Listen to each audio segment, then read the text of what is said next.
இயேசுவிலே பிரியமான சகோதர சகோதரிகளே, உங்கள் எல்லோருக்கும் ஆண்டவராகிய இயேசு கிறிஸ்துவின் பெயரால் காலை வணக்கங்கள் மற்றும் வாழ்த்துக்கள்.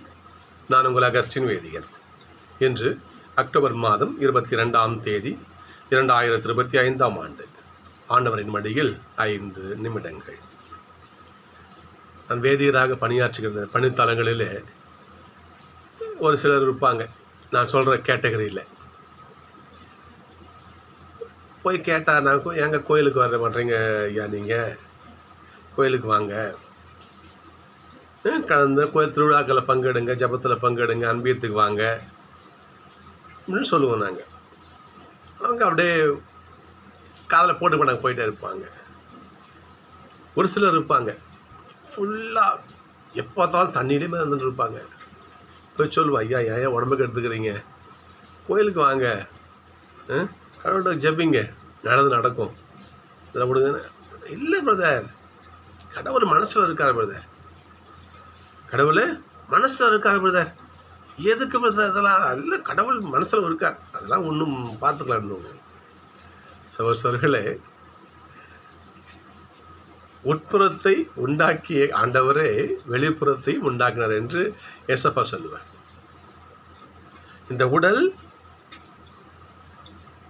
கடவுளிடமிருந்து பெற்றுக்கொண்ட தூய ஆவிக்கான கோவில் என்று 1 கொரிந்தியர் 6:19 போல் சொல்லுவார்.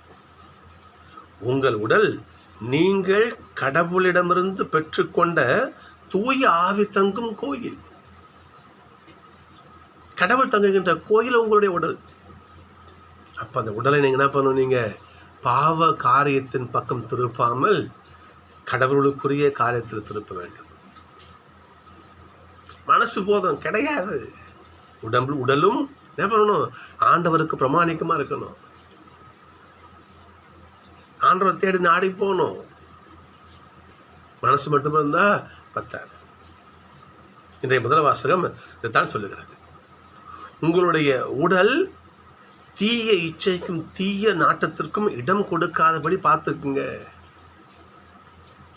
என்றால் உங்கள் உடல் கடவுள் தங்கக்கூடிய கோவில். நீங்கள் உங்கள் உடலை என்ன பண்ணணும்? தீய காரியத்திற்கும் தீய இச்சைக்கும், இல்லையா, தவறான விஷயங்களுக்கு உடம்பை பயன்படுத்தாதீங்க. என்றால் கடவுள் நமக்கு இந்த கொடுத்த உடலை என்ன சொல்றது, ஆண்டவருடைய வார்த்தையை கடைபிடித்து நல்ல பாதையில் பயனை கொடுத்துருக்கிறார். என்ன பண்ணணும்? நாம இந்த கையை கொண்டு, இந்த கால்களை கொண்டு, இந்த கண்களை கொண்டு, இந்த வாயை கொண்டு நம்ம என்ன பண்ணணும்? கடவுளுக்கு பிரமாணிக்கமான செயல்களை செய்யணும். அப்போதுதான் அவனுடைய ஆசை கிடைக்கும். சகோதரர்களே, நற்செய்தி இன்னைக்கு பாருங்களேன். ஒரு ஆள் வீட்டில் இருக்காரு, விழிப்பாக இருக்கும்போது திருட வருவானா? வரமாட்டான். இந்த உடம்பு எப்போ சோர்ந்து அப்படியே சோர்ந்து படுக்குதோ அப்போ திருட வருவான். அப்போ இந்த உடலை என்ன பண்ணுங்க? நீங்கள் விழிப்பாக வச்சுக்கோங்க. இந்த உடல் எந்த விஷயத்திற்கும் வளைந்து கொடுக்காமல் ஆண்டவருக்கான விஷயத்தில் உங்கள் இந்த உடம்பை என்ன பண்ணுங்க? பயன்படுத்துங்க. அப்படி இருக்கின்ற பொழுது உங்களுடைய ஆன்மாவை திருட முடியாது. திருடாக பசாசு களவாட முடியாது. எனவே நீங்கள் உங்கள் உடலை தூய ஆவி தங்கும் இந்த ஆலயத்தை, ஆண்டவர் தங்கும் இந்த ஆலயத்தை, இந்த ஆன்மாவை என்ன பண்ணணும்? நீங்கள் பத்திரம் படுத்திக்கிறீங்கன்னா இந்த உடலை நீங்கள் பாதுகாக்க வேண்டும். இதுதான் ஆண்டவர் இன்றைக்கு நம்ம கொடுக்கும் செய்தி. சகோதரர்களே, அவர்கள் உனக்கு எதிராக போராடுவார்கள், எனினும் உன்னை வெற்றி கொள்ள மாட்டார்கள். எரேமியா 1:19. இந்த உலகத்தில் நிறைய பேர் இருப்பாங்க. நீ நிறைய வழியில் போவ, உன்னை என்ன பண்ணுவாங்க? அவங்க எப்படியாவது தான் வழிக்கு கூட்டிகிட்டு வரணும். என்ன அவங்க தினமும் கோயிலுக்கு மறக்காமல் கோயிலுக்கு போகிறான்? என்ன அவனை தினமும் ஜெபம் சொல்கிறான்?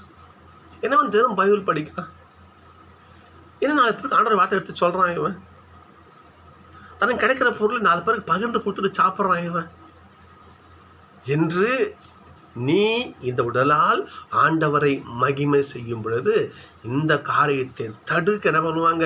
உன்னை எதிர்த்து போராடுவார்கள். நீ ஆண்டவரிலே பிடிமானமாக இருந்தால் உன்னை எவனும் வெற்றி கொள்ள முடியாது. கடவுள் நம் சார்பில் இருக்கின்ற பொழுது நம்ம ஜெயிக்கிறவர் யார் சொல்லுங்க பாப்போம். ரோமையர் 8:31. நீ உன்னுடைய உடலை உன்னுடைய ஆன்மாவை இரண்டையும் ஆண்டவர் காட்டிய பாதையில் நீ பயணிக்கும் பொழுது நம்மை வெல்லக்கூடிய ஆள் இந்த உலகத்தில் கிடையாது.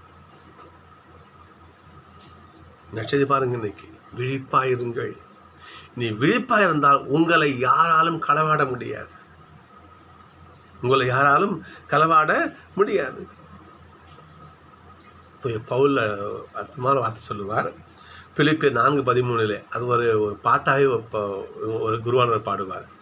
உறுதியூட்டும் இறைவன் உண்டு எனக்கு, எதையும் செய்யும் ஆற்றல் உண்டு அதனால் எனக்கு, போதும் என்ற மனதினாலே நிறைவு எனக்கு, போதும் என்ற மனதினாலே நிறைவு எனக்கு, வாழ்கின்றேன் வாழ்கின்றேன் நான் அல்ல, வாழ்கின்றார் வாழ்கின்றார் இயேசு என்னிலே. ஆண்டவர் வாழ்கின்ற கோயில் என் உள்ள ஆண்டவர் வாழ்கிறாரு. வறுமையிலும் வாழ தெரியும் எனக்கு, வளமையிலும் வாழ தெரியும். நான் எப்படியும் வாழ்வேன். இந்த உடலை நான் பயிற்சி வச்சிருக்கிறதுக்கு. நான் ஏழ்மையாக இருக்கும் பொழுது தவறான வழியில் பணம் சம்பாதிச்சு நான் மகிழ்ச்சிக்கு ஆசைப்பட மாட்டேன். ஏழ்மையாக இருந்துட்டு போகிறேன். நான் எளிமையிலே ஆண்டவர் மகிமை செய்வேன். வறுமையிலும் வாழ தெரியும் எனக்கு, வளமையிலும் வாழ தெரியும், வயிறார உண்ணவும் தெரியும் எனக்கு, பட்டினியாய் கிடக்கவும் தெரியும் எனக்கு, வாழ்கின்றேன் வாழ்கின்றேன் நான் அல்ல, வாழ்கின்றார் வாழ்கின்றார் இயேசு என்னிலே, உறுதியூட்டும் இறைவன் உண்டு எனக்கு, எதையும் செய்யும் ஆற்றல் உண்டு அதனால் எனக்கு. சகோதரர்களே, உறுதியூற்றுகின்ற இறைவன் நம்மோடு இருக்கின்ற பொழுது நம்முடைய உடலையும் ஆன்மாவையும் அவர் பாதத்தில் நாம் ஒப்பு கொடுக்கின்ற பொழுது நம்மை வெல்லக்கூடியவன் எவன்? திரும்ப வாசிக்கிறோம் பாருங்க. கடவுள் நம் சார்பில் இருக்கின்ற பொழுது நம்மை வெல்லக்கூடியவன் எவன்? எனவே சகோதரர்களே, இந்த உடலால் ஆண்டவரை மகிமை செய்வோம். இந்த உடலால் ஆண்டவருக்கு பெருமை சேர்ப்போம். நான் சொன்ன சொல்ல பார்த்தீங்களா, நல்லா எல்லா தப்பையும் எல்லா அற்றுகளையும் செஞ்சுட்டு கடவுள் மனசுக்குள்ள இருக்கிறாருன்னு சொன்னால் அதனால் என்ன பயன் சொல்லுங்க பார்ப்போம். யோசிச்சு பாருங்கள். நீங்கள் இந்த உடம்பால் ஆயிரம் தவறுகளையும் பாவங்களையும் அற்றுகளையும் செஞ்சுட்டு கடவுள் மனசுக்குள்ள இருக்கிறாரு, கடவுள் நான் போற்றும் புகழ்வேன்னு சொன்னால் என்ன பயன்? சொல்களே, கடவுள் நமக்கு கொடுத்த இந்த உடலாலும் உள்ளத்தாலும் ஆண்டவரை கரம் பற்றி நடப்போம். அவ்வாறு நடந்தால் நம் சார்பில் கடவுள் இருந்து நம்மை செம்மையாக வழிநடத்துவார். நம்மை வெல்லக்கூடிய உலகத்தில் யாருமே கிடையாது. எனவே நாம் இந்த உடலாலும் உள்ளத்தாலும் ஆண்டவரை போற்றி அவரை கரம் பிடித்து நடக்கின்ற வரையில் நம்மை வெல்ல இந்த உலகத்தில் யாரும் கிடையாது. இயேசு நமக்கு துணையாக இருப்பார். தந்தை நம்மை கரம் பிடித்து நடத்துவார். தூயாவுடன் நம்ம காப்பாற்றுவார். எனவே சகோதரர்களே, உடலாலும் உள்ளத்தாலும் நாம் கடவுளை மகிமை செய்ய, கடவுளை போற்றி புகழ, அவருக்கு பெருமை சேர்க்க நாம் கடுமையாக உழைப்போம். அதற்காக ஜெபிப்போம். கடவுள் நம் சார்பாக நம்மை காத்து நடத்துவார்.